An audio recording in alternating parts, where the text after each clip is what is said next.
Hi guys, and welcome to the second video in this Pydantic series. In this session, I want to take a look at some really basic validation. If you've not checked out the first video, make sure you go back and do so. I have put a playlist together, and the next kind of couple of videos I'm going to be making about Pydantic. It's one of the modules I tend to use quite a lot, and it can be really important for your code. So the topic of this video is going to all be about validators. I want to cover why use them in the first place, how to set one up, how to modify values after using a validator, and then how to reuse a validator. So let's just cover the why first. Now suppose we have this person, which is set up as name as string, age and int, and then we're saying, John, you're a person, your name is John, and you are 25. And yeah, go ahead and print it. So if we run this, that works out fine. And we know that because a person is inheriting from base model, if you did something like this here, it's going to fail, of course, because in this case it's saying like, yeah, input should be a valid string. I got this and I shouldn't have done. And for some situations, this is fine. We can just rely on the type int. But, you know, what if you wanted the name to be something like, I don't know, like this here? Like, I mean, that's technically valid. That works. But it's not really good for our model. So that's where some validation would come in. So rather than just saying, check it's a string, we might want to say something like, okay, check it, doesn't have spaces, check it has letters and no numbers. That's why you might want to validate. Or for age, we're hoping like no one's this old. But yeah, so it's those kind of situations where you might want to do like a couple of checks to basically say, just make sure the data inside of our instance is appropriate. That's kind of all we're saying really. So I'll just kind of revert this back for a second. So the first thing we'll do is just set up a validator to check a field, and we'll do two. We'll do one for name and then one for age. What I've got imported is field validator. There's a few different types. In future videos, I'll do one about the model validator, but this one's just for field validator. So what we do is we say field validator, and when we open it up here, the first thing it's going to expect is a string, and that string has to correspond to the field you want to check. So I want to check name in this case. And then underneath, what we now need to do is write some kind of function. And basically what this does, it passes the value for name to this function. So it doesn't really matter what you call this, but I mean, it probably helps to call it something that's like related to the check. So let's do, let's do check name is alpha, spelled correctly like this here. And then we'll say this takes in n, and just do this for now. So if I just do print n like this here, and then do n, and then underneath here, and then going to return it like this. Let me just show you what this looks like without really doing any checks for the time being. There we go. So see, when I invoked this instance here, so line 21, we've created a person, and we now see that this has happened. So this is basically kicking off automatically for us. And because I've done this as name, it's taking what I've passed as name, John, and passing this as n. Similar like to, say if you just passed in age, just to sort of show this. There you go, n is now 25. So put this back to name here. This is where we're basically going to be doing our validation. So generally how we do this, we'll do some kind of like if some situation, maybe we raise a value error. If I can type it, there we go, like this. If not, we go ahead and return n.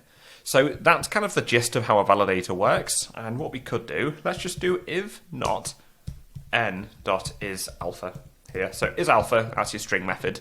Basically what this will do is like, it will go through this and say, is everything in this in the alphabet? So if I did like JOHN, yeah, that's all in the alphabet, should be fine. Cool. Let's go ahead and take the O, replace it for a 0. That now means that this is now going to be true, or because I've done the not is alpha. This whole statement is now true, therefore raising a value error. So if we go ahead and run, there we go, like this. I think as well, if I just do some ones here, just to check something. There we go. See, I get this value error 1111. So you can actually pass like a custom thing here if you want to. So you could do something like f, and let's say n isn't correctly formed like this here. There we go, what's that saying? Oh yeah, sorry, just my VS Code taking a second. And there we are, value error, John isn't correctly formed. But if we then go ahead and do JOHN, there we go, just like that. If you wanted to, you could even do some like print statements here. I personally wouldn't, but it's fine. So you could say past checks, maybe something like this. Put the E in there. We will clear that and run again. And there we go. Yeah, you don't have to, but if you wanted to do something else here, you probably could. So, with that said, let's now go ahead and try and do one for age. So let's go ahead and now do field validator again. Pass in a string. String again has to correspond to your field. This is going to be age. We're checking age this time. And then let's do a check called check correct age here. So imagine kind of in this world. So we'll do if n is less than 1 or n is greater than, I don't know. Imagine there's odd planets, people that aren't above 100. I don't know. Or if they're less than 1, they don't exist. Yeah, I don't know. But let's just say this kind of weird rule persists for the time being. We'll say, let's go ahead and raise a value error, and let's do bad age like this. Maybe someone's 101, we don't like that. And then what we'll then do underneath is we'll then do return n like this. So we have a slightly ageist check, but let's go ahead and run it. Okay, looks good. So suppose someone is age 0. We should see, okay, bad age. Then maybe someone is 110. That should then do the same thing as well. Again, bad age. So we could do like some dots here and then pass in n inside this, convert this to an f string, and then we can see it come out here in the terminal. So bad age 110. So really that's the gist of it. These are your simple field validators here. And basically, like let's just recap through one. We first have to import field validator, and that comes from Pydantic. You then have to use a decorator, and the decorator then has to take the name of the field you want to check. These have to, at some point, return n. I've just done n, but this could be anything.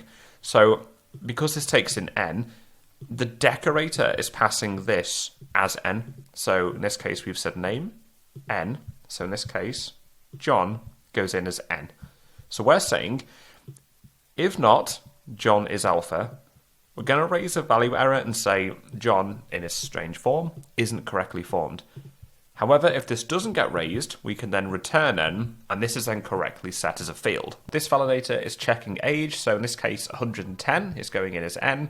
If 110 is less than 1, or 110 is greater than 100, slightly strange way of doing the check, I know, but just to kind of get the point of using Pydantic.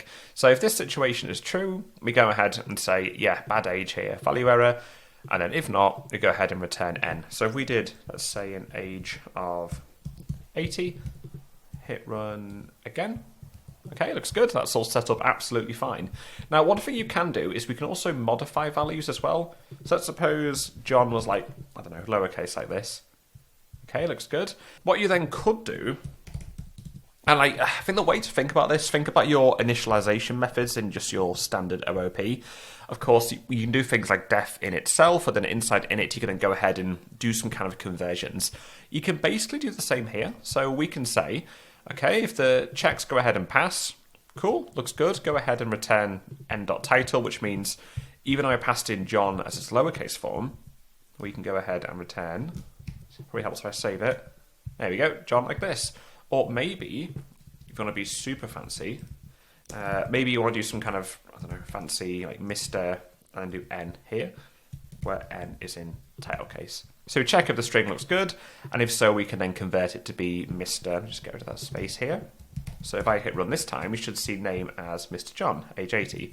And then, I mean, you could do the same thing here if you wanted to as well, but yeah, I'm pretty happy with age just being an integer for the time being.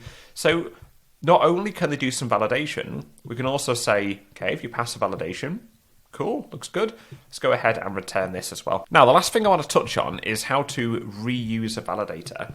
And to do this, what I'm going to be doing is do fname here, and then going to do lname, and make this as a string as well. Just for the sake of argument, I'm going to kind of comment this out just for the time being. And what we're going to do for this is do a field validator for the first name, and then reuse it for the last name one.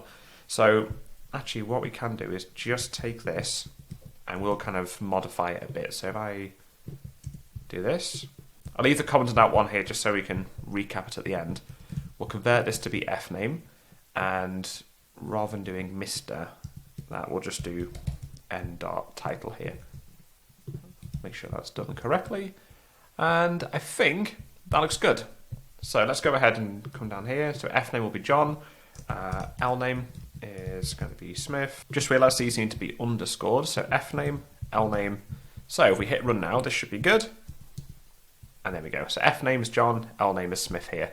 So at the moment, I've got this field validator for F name here, and we can see that when it prints out, John does indeed come out as its title case form, like this here. Now what's interesting, if you actually do a comma here, now VS Code's put this up, say we've got like field str, and we've got like this asterisk fields, this is basically telling us that I can pass in more than one field. So if we do another string, and then do L name for last name, hit run, and there we go, check this out. So now we can say this validator is specifically for not just first name, but last name as well. So in this case, we're saying, yep, go ahead and check 2 different fields. And then if I come down here, see how I passed in John and Smith as both lowercase forms, but in the printout, they've come out as John title case and Smith title case as well. So this would be really handy if you're doing, say, like multiple fields and you all want them to be validated the same. You could then go ahead and write a single check and then just say, okay, this is going to be validating fields A, B, C, and that's it. It's all good to go. So I think I'll end the video here, and in the next one I'm going to be taking a look at model validators, and that's how we can validate the entire model. So just kind of do that difference briefly. This can be validating like a single or more fields. The model validator has access to all of the fields, and it can do like a big analysis. So they both have quite different use cases, but they're both still validating. Just depends if you want to do like a single field or multiple fields or all the fields. You basically choose field or model validator according to what you're doing. So guys, if you found that helpful, don't forget to like and subscribe. And with this series, I want to try and make it as in-depth as I can. So if you want to see specific things about Pydantic, feel free to ping us a comment, and of course I can track around to any requests. Hope you all have a great weekend, guys, and I'll see you all in the next video.